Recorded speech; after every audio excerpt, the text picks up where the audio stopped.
What's up, everybody, and welcome to the first race edit of the Race Department F1 2010 Racing League Group 1. Down there you see the championship standings and me all the way in the bottom because this is my season debut. Freddie's leading, Thomas second, and Andrew Borts third. I didn't quite catch that because I didn't leave it in long enough.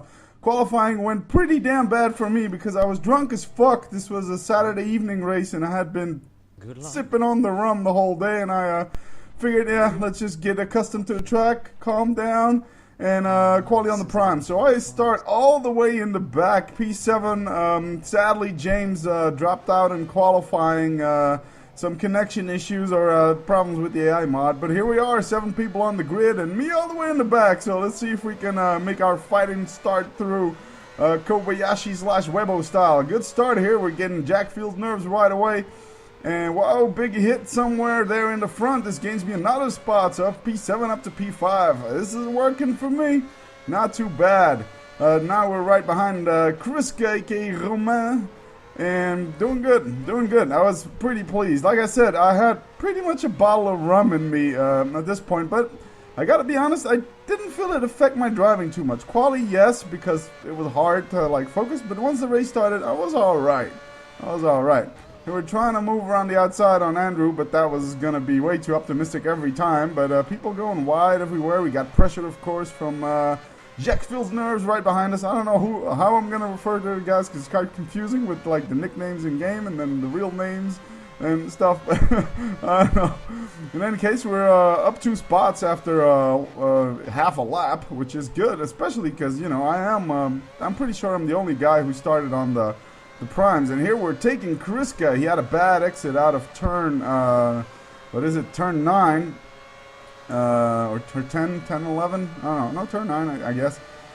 And boom, tried to outbrake him. He had a higher top speed than I did, and he makes a nice clean moves to keep it on the inside. I should have probably went over to the left, but I don't think I could because he was still somehow alongside me to the back, so I managed, I just stayed out of trouble at this point, basically, is my motto here. I'm in P5, I'm happy. I'm on the prime, so I'm bound to be a bit slower than them. So this is going better than expected, actually. Had a bit of trouble in the high fuel load of the car, but actually it was going fairly well up until this point. I was quite pleased with how the car was going.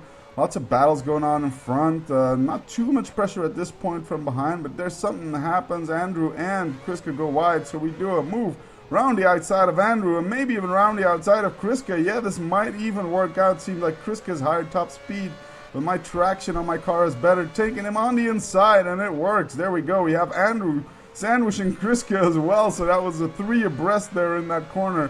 But I come out on top, P4, P7 to P4, but quite a big gap to P3 even. So quite a big gap though, and here I cock up just a tad. I go wide, and luckily I don't pull a Vettel. This allows Kriska to get on the side and take me into that corner, and I get a significant bump from Andrew. Yeah, it's I think from Andrew. It might have been from Sizzy, but I don't think so. I think Andrew held back to let me take the position. So all fair and square. Shit happens, but there you see, drive through within 3 laps. I mean, I can't blame Andrew for it. It was a bump, a racing incident, and it wouldn't have really had much of an impact if the penalty system wasn't so retarded. So if anything, I should be complaining about the penalty system more than about Andrew. I mean, this shit happens. He's braking a bit later than I did, and I got a little bump from behind, and I couldn't do anything but cut the chicane as a result of it, and the game recognizes that as a drive-through. So there it goes. From a very promising P3 down to dead last, and I don't know, 10-15 seconds behind whoever is in P6, which is Andrew. Like I said, I'm not going to make a fuss about it. Racing incident, shit happens, and I'm really complaining about the penalty system more than about any incident that happened there. So really a big shame. Seriously compromises my race, but cases like this, you just need to keep your cool, man. It's a bit sad that this is only 50% race. If it were 100% race, you get much more chance to fight back, especially, starting on the primes. And the reason I dived into the pits right away is because, well, I'm not going to lose any more time battling for position. It's better that I drop back all the way to the back. See, 15 seconds behind FDJ Freddie Van Vliet, who is our championship leader, of course, at this point. So yeah, I figured, better take the penalty right away. So here we, very lonely laps. Here we passing Romain, who's in the pits. You can see it on the mini-map. So that's one spot up, but of course a pit stop down. So Romain is only going to come out, you know, maybe 3 seconds behind us or anything. On fresher primes, of course. Jumped ahead a little bit. Yeah, nothing much happening in these laps. It's just me cruising on my lonesome, trying to bang in some good lap times. Managed to, you know, catch up a little bit. I lost, well, over the process of those last 8 laps, an extra 12 seconds compared to the lead, which isn't that bad considering they are on the options and I'm on the primes. So, yeah, still some good thing. Here you saw Romain, who was catching me very fast, but he made a mistake on the exit of that corner. So I managed to get it, skip 1 lap ahead, passing another person in the pits, which is going to be Andrew Borts. So all the option runners have come in now for their primes, and I'm still duking it out on my options. The option runners, yeah, came in for the primes, and I'm still duking it out on my primes, who you see are getting worn quite badly already. This track really noms the tires. I mean, the setup probably wasn't very tire friendly either, the setup I had. But, yeah, really nomming the tires. I'm still playing around a lot with the wing. But I'm banging in some pretty decent-ish laps on this, considering the fuel load and the going away of the tires. But there's Andrew Borts. He's catching me very fast. I see that Freddie has pitted already. He's 13 seconds up ahead, down from, what was it, 27 seconds before his pit stop. So I'm like, okay, this ain't over yet. We're not even halfway through the race. Yeah, I'm a pit stop down, but I'm also, you know, going to be on fresh options in a second. But I'm also thinking, okay, I'm not going to fight tooth and nail with Andrew because he technically he is a pit stop up, and it's going to lose both of us time if we're going to be fighting for position here. And I can't use that at this point. I'm not racing Andrew in the sense for end of race position. So I'm not going to put up a huge fight. I'm not going to just roll over and let him take me, of course, but if he makes a move and he's on the inside, I'm not going to be squeezing anybody out. Well, I'm not doing that. I'm trying not to do that anyway. But I'm just trying to, you know, do my race and not lose time fighting. That's something you really need to think about. Yeah, it's tempting. You know, you got something behind me and, oh, yeah, it's Borts and you want to keep him behind. But basically all you're doing is losing time yourself and losing time for Andrew and, well, not ruining his race. It's fair play. You can do it if you want to. But if you think of it from a strategic point of view, if you're pit stop down on the guy at this point, it's better to just let him through and then, you know, hopefully catch him later. You know, it's a toss-up. In some situations, it is worth it. In other situations like this, I didn't feel it particularly worth it. But still, I seem to be having some good pace, or Andrew made some mistakes, but isn't past me yet. That's a surprise in some ways. Mind you, he's on the fresh primes, while mine are indeed getting worn out bit by bit. Here I have a bad exit on the corner, and Andrew with his setup, 1-1 wing settings for the win. Always, he's gonna be storming past me here. Try to keep a bit wide, but Andrew doesn't care. He's just right there. Oh, still right behind me though. And I'm just figuring, you know, just nail every breaking point. You know, I'm not gonna roll over, like I said. I'm not gonna make it easy either. There you see the top, well, 3 runners in front of me are pretty close together. But yeah, there's still this nagging feeling, oh fuck, I'm not in this hunt. I'll pit stop down. Fuck me. Damn penalty system. Seriously, I hope if there's one thing they improve, it's that. Well, for the career modes vid, I'm always bitching about the AI, but for the online play, seriously, the penalty system is just so bad. Here, a very, very nice move by Andrew. I break a bit early, and he breaks a bit late, and he puts it clean up the inside. Very professional move by Andrew, and he's through. And we got Kriska, who's coming back up, and yeah, with that little mistake here, I definitely lose all hope of fighting against him. So here we are, lap 19. This is my predicted pit stop lap. Surprisingly, the primes weren't going off that fast, still only yellow, and managed to keep up and catch up to Jack Field's nerves, and I think that's Thomas Folt, Sisyphus right in front of him, so they must have been losing some time battling it out. There's some other runners who aren't that far ahead. Kriska has joined back into the party here. He has gotten right up to my backside like I'm some cheap Bangkok hooker. But my predicted pit stop lap, and even though the times are still good, the tires are still good, I don't want to waste precious option time, so I'm probably going to take the pit stop anyway. I might have gone one lap extra, try to get the undercut, but, you know, I'm not even sure if these guys in front of me are actually still needing to pit. They might as well already have gotten their pit stops out of the way, and I would have still been dead last as I come out of my my own pit stop. So who knows? Who knows? Might be. So on lap 19, my fastest lap 128.3. Nothing too spectacular, but look at that, half a second off. So I was really doing well in this end of the stint. Managed to catch up. You know, the rum has been starting to wear out, and my mouth was dry as fuck, and I was really desperate for another glass of rum. There we are, and to my surprise, I'm somehow caught up to Sizzy. Maybe he had a penalty as well. I don't really know what happened to him post race. But I'm like, okay, I might not end last. And Sizzy's a great driver. I mean, if you watch the Apex Racing League, he's been dominating that. So I'm a bit surprised to see him in the pit at this point. I have a clean pit stop, 3.7 seconds. Might even get out ahead of him, but no, right in front he goes. He's lucky he didn't get held up there. He's ghosting for some reason, but, you know, that happens.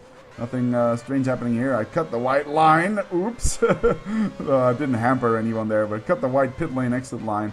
So here we are, lap 20 in dead last position, but with our sights on P6. We're a bit optimistic here, going wide into that corner. And, well, basically, this is what is going to salvage this race for me. A battle with Tamas. It's going to be pretty awesome, I can guarantee you. That's why I've done a lot of cutting in the beginning, and there won't be much cutting now. Because, Jesus, this was a very nice battle. I mean, 40 seconds down on FDJ Van Vliet. If I don't lose too much time in the battle, I might, you know, catch up a bit more, but the win is long gone, that's for sure. I don't have the pretension to say I would have fought for the win. I was too drunk, didn't have enough practice on this track to really fight for the win, I think. But podium position was definitely in the cards, judging my pretty decent pace on the primes. And here we are, starting to put some pressure on Sizzy. You know, in the first few laps, if you're fighting someone, and, you know, he doesn't make an obvious mistake, a lot of it is trying to figure out where his weaknesses might be on the track. You know, is his top speed slower than you? Where is his exit out of a corner worse than you? What kind of lines is he taking? Maybe he's taking it a bit wide in, say, turn 5 or something. So a lot of it is really down to scouting what your opponent is doing. When you're closely matched in pace at a particular point in a race, it's better to do that, and it's fun just to put pressure on a dude, get on his gearbox, and see if he can hold it together. It's always it's most fun in racing. It's always more fun to be chasing someone than to be the chasee. That's for sure. The hunter and prey, to say it with a bit better terms. And we're not that far off P5 Kriska. So with our pit stops, Kriska of course jumped us. And he's now 12 seconds ahead, but with 8 laps to go and us on the options, it's a possibility we might catch up to him if we don't lose too much time fighting. And right now it looks like we are going to be losing a lot of time fighting. But, you know, it's really about the enjoyment at this point. It's not about the championship or the points. Now, some of you guys may be worried and like, oh my god, this is the 4th race and you have 0 points. You're going to be all, you know, dead last in the championship. Not true. In the RD Race Department Championship, I find it's a very good rule, because people do have lives and shit comes up, is that the worst 5 results you have in a season are discounted. So you can actually miss 5 races, and you'll still be at the end of the championship at the same amount of races and points scoring than everybody else. And here, look, someone else in the pits. While we're looking at that, and a mistake by Thomas. What the hell happened there? Thomas just went bumping right over there, and someone was in the pits. Yep, that gives us another spot. So that was Jack Field's nerves. Maybe he had some damage. Maybe his tire wear just wasn't up to par. So we get 2 spots in basically one corner. Well, 1 spot in the pits and 1 by a slight mistake by Thomas. It happens in that corner. I had it myself on several occasions. When you hit that bollard, the thing just launches you right in the air. And, well, that's what happens. You go wide, and you let me through. Woot! So we gained a second on Kriska, so that's 1 second a lap gain, but that's not going to be enough because we only have 8 laps left. Ooh, not too good, 7 laps left. And, yeah, big mistake here again. Turn 8. Oh, man, I heard too much about turn 8, though, this weekend, I got to say. And, man, I got to say I enjoy racing with Thomas. He's very, very fair and clean racer. We've had a similar battle on Bahrain once. where we just were in a lap-long battle. The situation was a bit different there because I was I think on primes near the end of the race, and he was on options, so he's really pushing me hard. But I managed to keep him behind me for quite a few laps. But he won that one in the end. Well, he didn't win it, I think, but he won the battle, let's say. And now, while the primes were holding up good, the options is like, what? You're yellow already? And basically here is where it starts defensive driving 101, I guess, because, I mean, Sizzy was putting a heck of a lot of pressure on me. Looks like we're gaining slightly on everybody in front, but the gaps are just too big. So, judging by Thomas's pace, he must have had an issue as well. Maybe a crash, a big spin, another penalty, or a puncture or whatever. But, yeah, judging by his pace, he definitely wasn't supposed to be down here fighting with poor old me, who got screwed over by the penalty system. So, definitely big fight going on. Like I was saying, I got interrupted by that event, is, yeah, so even though I've missed 3 races now, that's not going to hurt me as long as I basically have 2 more races I can miss in the championship, and in the end it'll still be equal the amounts of races counted. I really like this because especially this race is on Saturday evenings, and I didn't really think it through, but a lot of my Saturday evenings are drenched in rum as well. Luckily this time my day was drenched in rum and the evening was spent at home. So yeah, but yeah, and I tried the same on Sunday during the race, but I had no more rum, so I went to gin. And, you know, by halfway through the race, I was like, oh, I got a quit drinking. I can't follow shit anymore. What's happening? It's getting complicated this year. That's for sure. So, yeah, times are dropping. Of course, we did a 7/10 faster than my last lap. I think this one was better than my quali lap, probably. And, yeah, you see us gaining time on Kriska, even gaining time on Freddy, who looks to be in command for another nice win here. Not exactly sure, but I think he won 2 of the 3 opening Grand Prix, so he's pulling a Vettel on us here if he wins the 4th Grand Prix now, so that would make it 3 out of 4. I think so, if I remember correctly. He's been the one winning most of it. Andrew Borts, of course, a very quick racer, but he's racing with an injury after crashing his bus. Well, I think someone more crashed into his bus. And he's got trouble with his feet or something. I mean, in any case, I don't think he's too comfortable at the wheel yet. Still props to him for still racing it out for, well, this 50% race is still a good 45 minutes of racing. And then you need to count qualifying in that as well. So definitely tough on him. We had a bit of an issue getting everybody to the grid this time for once I do show up. But like I said, James had an issue with... yeah, he had the AI mod installed, and for some reason when he clicked go online, didn't revert back all his files, so he got booted out. He restarted 2 times, but it still got booted out, and it was getting a bit late, so we had to start anyway. But yeah, I don't think there's really spots available in the Racedepartment League, but I know the Apex Racing League, the other league I'm in, does look for PC players. I mean, the Sim Racing League still has a slot open. There's plenty. There's, I think, 4 racing leagues for the PC at different times of the day and in the week. So if you guys are on PC and you fancy racing with us, definitely check out the Apex Racing League. There's also leagues for PS3 and for Xbox, so make sure to check out their website. And here, gotta hold the inside line a bit. Well, basically park it in the middle, because Sizzy is right back on my tail again. Still gaining on Kriska, 7 seconds ahead, well 8 seconds ahead now, but we're just not gaining on him fast enough. Kriska's driving very strongly, so basically it's going to be hoping for him to make a mistake, and here again I'm forced to take the inside line. That's something for you kids to remember, you know, it's 101 defending, you know, just keep an inside line. Not only is it, you know, the classic thing to defend your position, but and Thomas is a very fair racer. I'm not going to say anything that, you know, I would be afraid he rams into him, but it very much limits the risk that someone runs into you diving down the inside if you're already on the inside defending, if you see what I mean. It's a pro tip for online play.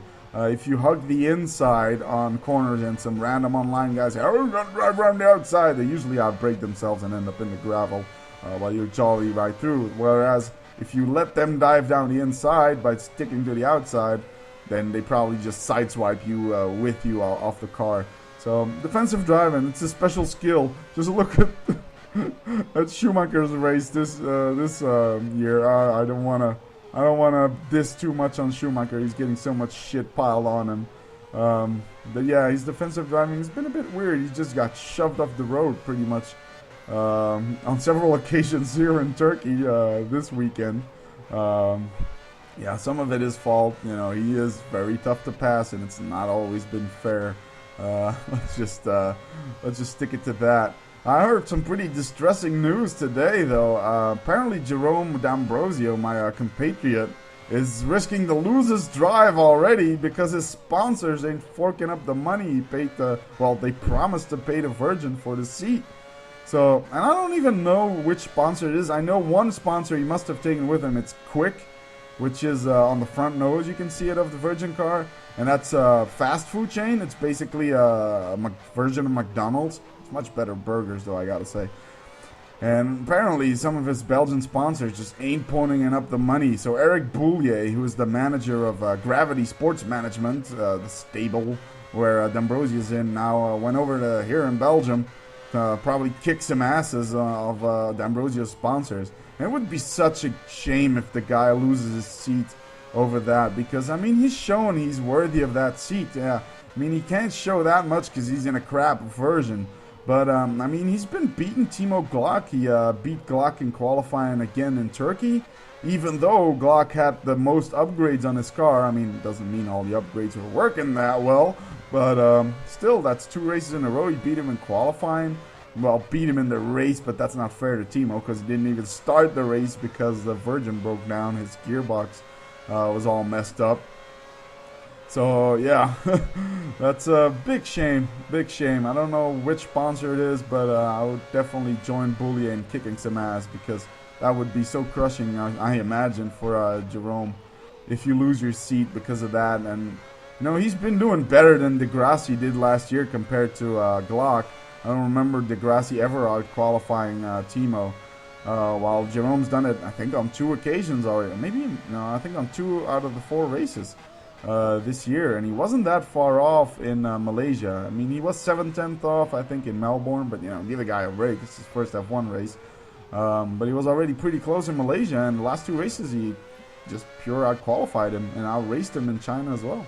So, it would be a big shame if the guy loses his position for that. And, you know, big pressure, the whole damn battle. I've been forgetting a bit about that. I just wanted to show you how close racing it can be. I mean, we're definitely on similar pace. So it's definitely Sizzy just putting pressure on me and hoping that I would lose my cool. But up to now, not really. I had a slight little spin, which we saw earlier in turn 12. And just as I say it, I have another one. But just as I did that mistake, here this forces me on the inside again. And Sizzy's trying to look around the outside, but I'm just hugging that apex like it's my favorite granny. And managed to keep that position. It's hard to pass on the outside of that corner. And it looks like Kriska's tires are really going off now because we're 5 seconds down on him. And it might even catch him in the end. He has a little mistake, but of course, you know, lap 28 or 29, we're reaching the final lap already. But he definitely showed up on our radar. So who knows? Who knows? He might be feeling the pressure. His tires might be shot to death, like my options pretty much are as well. See, the lap times are dropping. It's getting hard to really get together. Luckily, our top speed of me and Thomas seem to be pretty equal, so I don't have to worry him zooming past. Now imagine this race with DRS. Imagine us leapfrogging each other the whole damn time around that straight. Gotta say, I was very disappointed with the Turkey Grand Prix. I'm a fan of DRS in principle, but it was just way too easy to overtake in this race, in the Turkey race. It was just so damn easy. I mean, you just sailed straight by. So yeah, definitely need some tweaking. I didn't enjoy the Turkey Grand Prix that much. I mean, the win was shoo-in for Vettel from turn 1 onwards. And here, look at Thomas putting pressure. He's not giving up on that P5, and that's all the honor to him, of course. But he must have made a mistake there on the exit, maybe a slight spin. Somehow I managed to improve on my fastest lap because, oh, and there we go, a little spin. And we were really catching up fast to Kriska. Maybe he was cruising it home a bit. Maybe his tires were done. Maybe he was just getting a bit cautious because, you know, it's the last lap and I don't want to fuck up. And I got a 5-second gap to these guys behind me. So fuck you. You see my option tire is red now, so here I'm praying no puncture, no puncture. I had enough bad luck already. I did a test race earlier this week. It was pretty much my only training I had. We did a 50% race online, and well, I got a penalty again, I think. Yeah. Someone spun right in front of me, couldn't avoid him. I hit him, and I got a penalty there. And then I had to do the penalty, then make a pit stop because my nose was too broken. I had no downforce, and then I had a puncture on the final lap. So not such bad luck this time, and that's a P5 for us. Not exactly how I imagined my debut. I think P3 would have been in the cards without that drive-through penalty, but I'm still very pleased for that nice 10-lap long battle I had with Sizzy. Managed to keep him behind me the whole damn time, so that's something. Major congrats to Freddie for another perfect win. Andrew came in second. Igor Reshetnik came in third. Romain Langlois fourth. Me in fifth. Thomas Foth in sixth. And Jack Villeneuve, which is Rob Hermans, he came in seventh. So I hope you guys enjoyed this race. It was a penalty notwithstanding, a very enjoyable one. At least the last stint was for me. I hope to be making a lot more vids for the Racedepartment League as well. I didn't join, I couldn't make it to the Apex Racing League race this weekend, so no vid for that. Catalunya will be up somewhere later this week in the career mode races. And then in 2 weeks, of course, we're going to Catalunya for the league races. So you can always follow me on Twitter if you want updates on how my vids are going. That's basically the best medium to be asking me what's going on with the vids, and just chat about real F1. Had a lot of people have some nice conversations with some of you guys, so don't be shy. Leave me some tweets, and we'll engage about F1. So until then, make sure to like, comment, and subscribe, and peace out.